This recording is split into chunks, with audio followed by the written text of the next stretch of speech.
Now, dining out is an activity that all of us enjoy doing. It's very popular, but we also know that it's an activity that carries some risk.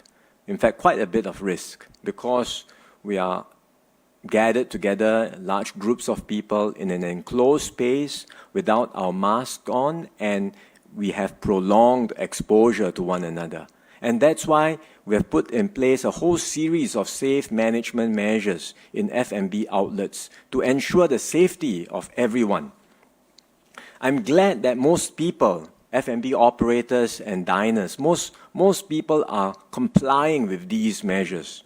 But there are still a few breaches that we pick up literally on a daily basis. And they typically happen at the popular night spots. Not always, but very often at some of these popular areas. What sorts of breaches? Well, you would see people drinking after 10:30, finding all sorts of ways to disguise their alcohol, but we catch them anyway. You see people not wearing masks. You see gatherings of more than 5, or perhaps people across multiple tables intermingling with one another. And very often, this happens in a private room because they think that no one is watching, and therefore we book a private room, multiple tables, and we can have our own private gathering. Like I said, we do not think this is happening everywhere, but there are these few breaches that we have been picking up. And the operators who are doing this are causing unnecessary risk to their diners. And I think it's also not fair for the majority of operators who are complying with the rules. And yet these few are taking their chances and breaching the rules.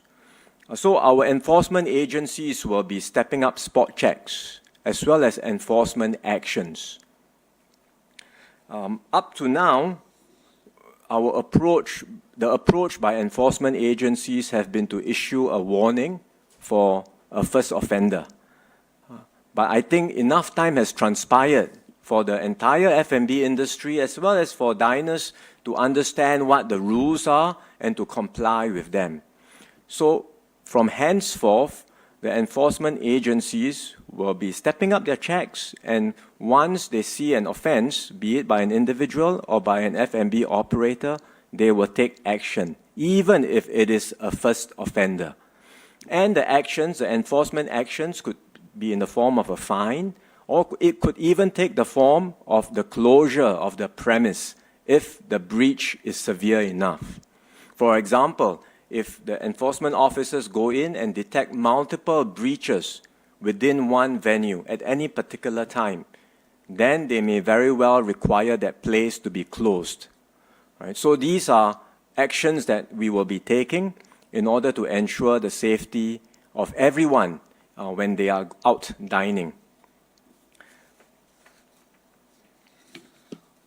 Overall, we are still in phase 2. We are continuing to, progress with or continuing to look at ways to resume activities, more activities safely. I would say our ability to continue on this path of progressive resumption of activities rests largely on 2 factors. One, we have to control the infection and keep numbers down. Right? So we all have to work hard at that. But secondly, it also depends on our ability to comply with existing measures.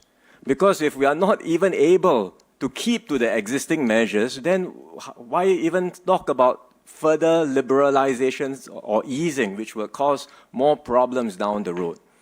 So we really seek everyone's cooperation. We understand that there is some fatigue with these measures, but it is very important that we all continue to keep our guards up, comply with the existing measures, and we need everyone to cooperate in that regard. And if we are able to do well with existing measures, keep the infection numbers low, then we can start thinking about the next steps of easing existing measures, move towards a new phase of easing, as well as more opening up of activities. So let's all do our part during this period. We are doing well so far, but we should continue to work hard, stay vigilant, and work together. Thank you.